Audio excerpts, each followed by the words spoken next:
दोस्तों, मैं आपका दोस्त आरिफ आपको आज मैं एक कहानी सुनाने जा रहा हूँ जो गुस्से को लेकर है। एक बार एक लड़की होती है, वो उसको बहुत ही गुस्सा आता है। अक्सर किसी भी मौके पे उसको जब देखते हैं तो वो अक्सर चीज़ों पे गुस्सा करती थी।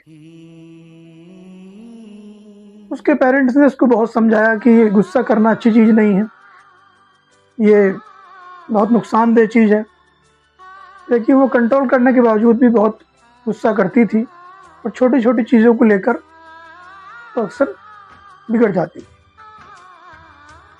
एक बार उसके पिता में एक बात सोची कि इसकी गुस्सा करने के लिए कुछ कोशिश की जाए, और उसको कुछ कीले और एक हथौड़ी लाकर दी और उससे कहा कि जब भी तुम्हें गुस्सा आया करे तो तुम्हें ये एक कील दीवार में ठोकनी है। कोशिश ये करनी है कि एक महीने के अंदर कम से कम कील ठोकी जाए। उस चैलेंज को उस लड़की ने एक्सेप्ट कर लिया और कोशिश की कि मैं अपने गुस्से पे कंट्रोल करूंगी और इस महीने करके दिखाऊंगी कि ये कील जो है वो दीवार में कम से कम ठुके।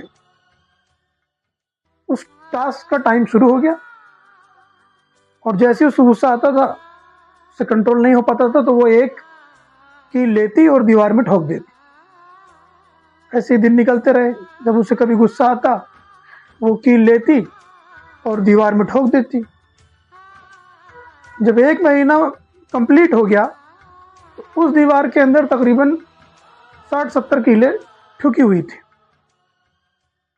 उसके पिताजी आए, उन्होंने देखा कि इसको जो है ये 60-70 कीलें ठुकी हुई हैं, यानी कि इसने अपना जो इससे कोशिश हो सकी उतना उसने कंट्रोल किया, बाकी जब भी इसे गुस्सा आया इसने इतनी कीलें ठोक दी।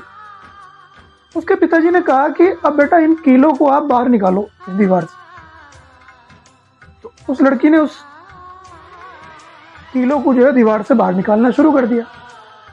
जैसे ही वे कीलें निकाल के बाहर रखी, उसके बाद का जो मंजर उस दीवार का था, वो दीवार जगह जगह से छलनी हो गई थी। उस पर काफ़ी गहरे निशान हो गए थे और बड़ी वो दीवार बदसूरत लगने लगी थी।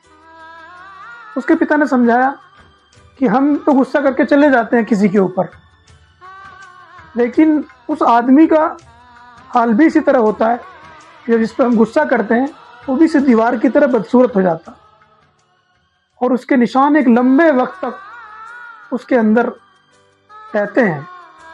वो बात अलग है कि वो इजहार नहीं करता आपके गुस्से के ऊपर, लेकिन वो निशान बाकी रहते हैं लंबे वक्त तक जब आप उस पर गुस्सा करते हैं। उस लड़की की ये बात समझ में आ गई कि जिस तरह इस दीवार का हाल हुआ है, ऐसे ही लोगों का हाल भी होता होगा जब अपनी बातों से, अपने गुस्से से किसी को छल नहीं करते हैं। दोस्तों, इस बात से ये पता लगता है कि हमें जो गुस्सा नहीं करना चाहिए। हमारे गुस्सा, हमारा बर्ताव, हमारी बातें दूसरे पर निशान छोड़ जाती हैं, लिहाजा हम उसको कंट्रोल करें।